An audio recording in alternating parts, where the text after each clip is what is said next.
Coordination എന്നല്ല, അത് ഒരു ഒന്നാമതൊരു സംതൃപ്തി, സന്തോഷം അങ്ങനെയൊക്കെ ഉണ്ട്. ഒരു വലിയൊരു ഗ്രൂപ്പുമായിട്ട് 2 ദിവസം മിങ്കിൾ ചെയ്യുക, അവർക്ക് എന്താണ് വേണ്ട, അങ്ങനെയാണല്ലോ നമ്മളെ സമീപിക്കുന്നത്. അവരുടെ 100 സംശയങ്ങളാണ് അവർക്ക്.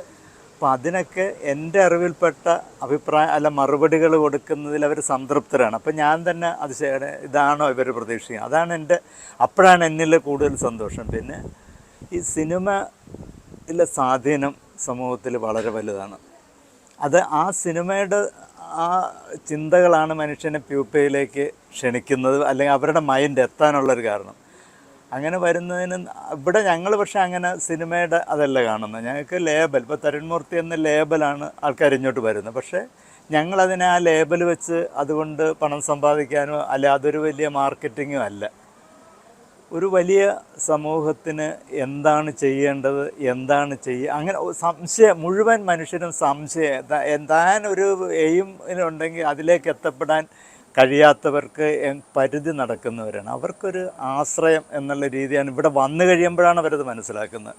അതിലവർ വിജയിക്കുന്നുണ്ട്. പലർക്കും അത് പ്യൂപ്പ സക്സസ് ആകുന്നത് അവർ ഓരോ മേഖലയിൽ ചെന്ന് ഞങ്ങളെ അറിയിക്കും, ഞങ്ങൾ ഇന്ന പോലെ എത്തി, അല്ലെ ഞങ്ങൾക്ക് ഏറ്റവും കൂടുതൽ നല്ല മനുഷ്യരാകാൻ കഴിഞ്ഞു, വീടുകളിൽ സുഹൃത്തുക്കളോട് സ്ഥാപനങ്ങളിലൊക്കെ ഇന്നലെ വരെ അല്ലാത്ത ഒരാളാകാൻ എനിക്ക് കഴിഞ്ഞു എന്ന് പറയുന്നതാണ് പ്യൂപ്പയുടെ വിജയം. അപ്പോൾ അത് ഒരു കേരളത്തിൽ എന്തോരം അഭിനയ പരിശീലന കളരികൾ, വർക്ക്ഷോപ്പ് എല്ലാം നടക്കുന്നില്ല. പക്ഷേ അവിടെയൊക്കെ പങ്കെടുക്കുന്നതിനേക്കാൾ ഉപരി ഇങ്ങനത്തെ ഒരു ഫീഡ്ബാക്ക് ഞങ്ങൾക്ക് ലഭിക്കുന്നുണ്ട്.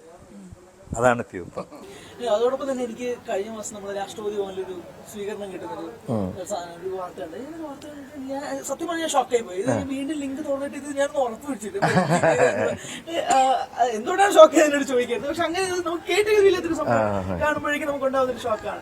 നോക്കി കാണുന്നത് ഞങ്ങളും ഷോക്കാണ്. അങ്ങനെ ഒരു അതായത് വൈക്കത്തു നിന്നാണ് ആദ്യം ഒരു പോസ്റ്റ്മാൻ വീട്ടിൽ വരുന്നത്. തരുൺ ഇവിടെ ഉണ്ടോ എന്നൊക്കെ ചോദിക്കുന്നു. അപ്പോൾ നമുക്കറിയില്ല എന്താ പോസ്റ്റ്മാൻ വന്ന് തരുണുണ്ടോ എന്ന് ചോദിക്കുമ്പോൾ നമ്മൾ അഡ്രസ്സ് കൊടുത്തിട്ടുണ്ട്. അപ്പോൾ പറഞ്ഞ അഡ്രസ്സ് അത് രജിസ്ട്രേഷൻ അതറിയാം എന്നൊക്കെ പറഞ്ഞു. അതല്ല എന്ന് പറയാം. അപ്പോൾ ഞാൻ പറഞ്ഞ എറണാകുളത്താണ് താമസിക്കുന്നത്. എന്നിട്ട് ഈ പോസ്റ്റ്മാൻ ഗേറ്റിൽ അവിടം വരെ എത്തി. എന്നിട്ട് അത് ആരെയൊക്കെ ഫോൺ ചെയ്യുന്നുണ്ട്. എന്നിട്ട് അവർ വീണ്ടും തിരിച്ചു വരുന്നു. തരുണിൻ്റെ ഫോൺ നമ്പർ ഒന്ന് തരുമോ എന്ന് ചോദിച്ചു. ഒരു നമ്പർ കൊടുത്തു. ഞാൻ ചോദിച്ചു എന്തിനാ?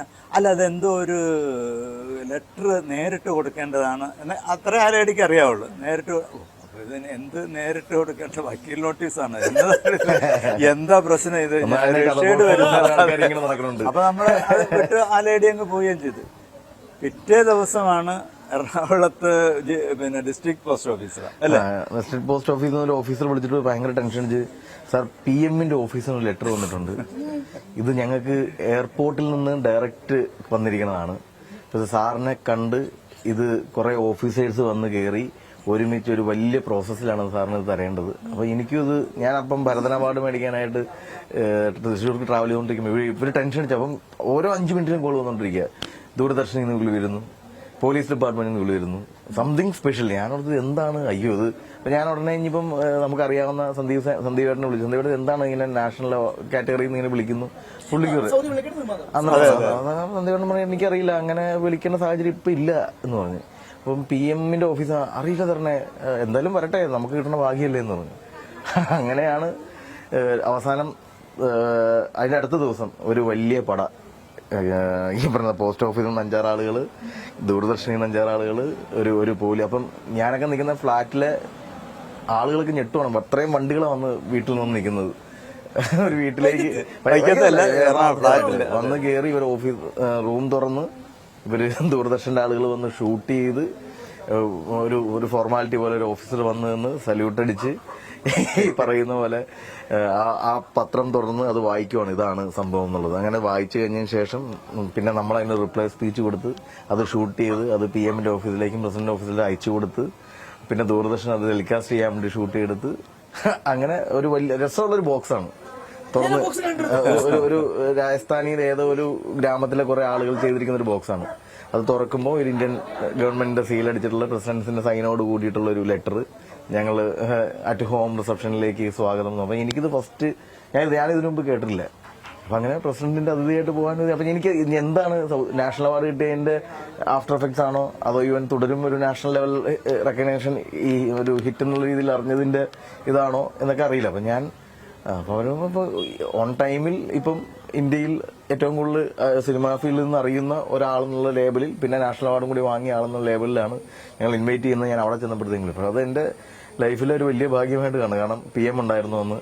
PMന്റെ ഫോട്ടോ ഒന്നും പുറത്തു വന്നിട്ടില്ല. പക്ഷേ പ്രസിഡന്റും PMും ഒരുമിച്ച് വന്ന് നമ്മളുടെ കയ്യിൽ ഒരു തൊഴുത് അല്ലെങ്കിൽ ഹായ് ബായ് എന്ന് പറഞ്ഞാൽ എന്തായാലും കൈസേഹോ എന്ന് ചോദിക്കുന്ന രീതിയിൽ സംസാരിച്ചിട്ട് പോകുന്നു എന്ന് പറയുന്നത് ഭയങ്കര ഡ്രീമി. എന്താ പറയാ, ഞാൻ ഫാമിലി വൈസും ഒക്കെ ആക്ച്വലി എനിക്ക് ഒരു ദിവസം സ്പെൻഡ് ചെയ്യാം. കാരണം ഞാൻ വീട് മാറുന്നൊരു സമയമാണ്. അപ്പൊ എനിക്ക് ആക്ച്വലി ഫുൾ ഫാമിലിനെ വിളിച്ചുകൊണ്ട് വന്ന് അവരുടെ എല്ലാ ചെലവും ഗവൺമെന്റ് നോക്കി രാഷ്ട്രപതി ഭവൻ മൊത്തം കാണിക്കാവുന്നൊരു ഡേയും കൂടി ഉണ്ടായിരുന്നു. പക്ഷെ എനിക്ക് അൺഫോർച്ചുനേറ്റ്ലി അത് യൂസ് ചെയ്യാൻ പറ്റിയില്ല. ഞാൻ പ്രസിഡന്റിനെ കണ്ട് അവർക്കൊപ്പം എല്ലാവർക്കും ഒപ്പം ഇരുന്ന് ഡിന്നർ കഴിച്ച് അന്നത്തെ രാത്രി 2 മണിക്കത്തെ ഫ്ലൈറ്റ് എടുത്ത് തിരിച്ചുകൊണ്ട് പോരേണ്ടി വന്നു. അപ്പൊ അത് മിസ്സിംഗ് ആണ്. പക്ഷെ പ്രഷ്യസ്, ലൈഫിലെ ഏറ്റവും പ്രഷ്യസ് ആയിട്ടൊരു മൊമെന്റ്. അതെ അതെ അതെ അതെ അതൊരു അനുഭവമല്ലേ. അല്ലാതെ ഈവൻ ഇന്ത്യൻ പ്രസിഡന്റിന്റെ ഇൻവിറ്റേഷൻ കിട്ടുക എന്ന് പറയുന്നത് ഒരു നാഷണൽ അവാർഡ്, വീണ്ടും ഒരു നാഷണൽ അവാർഡും കൂടി കിട്ടുന്നതിന് തുല്യം പോലെയാണ് ഞാൻ കാണുന്നത്. സിനിമ സമ്മാനിച്ചതാണ്. അതെ അതെ അതെ. നമ്മള് ഒരു നാഷണൽ അവാർഡ് റെക്കഗ്നീഷന് വേണ്ടിയിട്ട് ഈ പടം സൗദികളിലേക്ക് പോകുന്നു. ഇതൊരു തുടരുമാവട്ടെ വേറൊരു കൊമേഴ്ഷ്യൽ രീതിയിലാണ് പോകുന്നത്. ഇപ്പൊ സമുദായത്തിൽ ക്ലാസിക്കും മാസും അതാണ് ഞാൻ ചോദിക്കാൻ വരുന്നത്. ഈ ചില ഈ ഡയറക്ട് രണ്ടും വഴങ്ങണമെന്ന് നിർബന്ധമില്ലല്ലോ സമുദായത്തിൽ. ചിലര് ഒരു ജോണർ മാത്രം പോകും, ഒരു ജോണർ മാത്രം പോകും. ഇതില് തരുണിന്റെ ടേക്ക് എങ്ങനെയാണ്? അല്ല, അതെന്താന്ന് വെച്ചാൽ ഞാൻ വാനപ്രസ്ഥവും പോയിരുന്ന് കണ്ട് എൻജോയ് ചെയ്യും, തെങ്കാശിപ്പട്ടണവും പോയി കണ്ടിരുന്ന് എൻജോയ് ചെയ്യും, സത്യൻ സാറിന്റെ പടവും പോയിരുന്ന് എൻജോയ് ചെയ്യും, പ്രിയം സാറിന്റെ പടവും പോയി. അത് നമുക്കറിയാം. എന്നെ അങ്ങനെ വളർത്തിയേക്കണേ.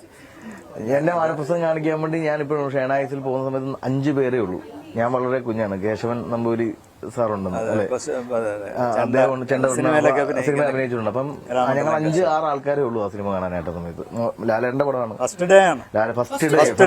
ലാൽ സാറിന്റെ പടം കാണാൻ വേണ്ടി 5 ആളുകളേ ഉള്ളൂ അന്ന് ഷേണായിസിൽ. അതും അത് സെലിബ്രേഷൻ മൂവി അല്ല. എനിക്ക് കഥകൾ ഇഷ്ടമായതുകൊണ്ട്, ഞങ്ങളുടെ ഫാമിലിക്കൊക്കെ കഥകൾ ഇഷ്ടമായതുകൊണ്ടും വാനപ്രസ്ഥം കാണാൻ വേണ്ടി ഞങ്ങൾ കണ്ട് എനിക്ക് അത് വലിയ അനുഭവമായിരുന്നു. ഇതുപോലെ തന്നെ ദേശാടനം അങ്ങനെ തന്നെ കണ്ട സിനിമയാണ്. ഇങ്ങനെ ഒരുപാട് ഓടിയ സിനിമയാണ്. എന്നാലും അതെന്നെ കൊണ്ട് കാണിക്കാൻ നോക്കിയിട്ട് മൈഡിയർ കുടിച്ചാതം കൊണ്ട് കാണിച്ചിട്ടുണ്ട്, തെങ്കാശിപ്പട്ടണം കാണിച്ചിട്ടുണ്ട്. അപ്പൊ അല്ലാണ്ട് ഞങ്ങൾ ഇത് മാത്രമേ കാണുള്ളൊന്നുമില്ല. അപ്പൊ ഞാൻ എന്റെ പ്രേക്ഷകനെ തൃപ്തിപ്പെടുത്താൻ ആ സിനിമ ചെയ്യണം. എനിക്ക് തിയേറ്ററിൽ പോയി ഞാൻ എൻജോയ് ചെയ്യാൻ പറ്റുമോ? എനിക്ക് സൗദികളിലൊക്കെ ഞാൻ എൻജോയ് ചെയ്യുന്ന സിനിമയാണ്.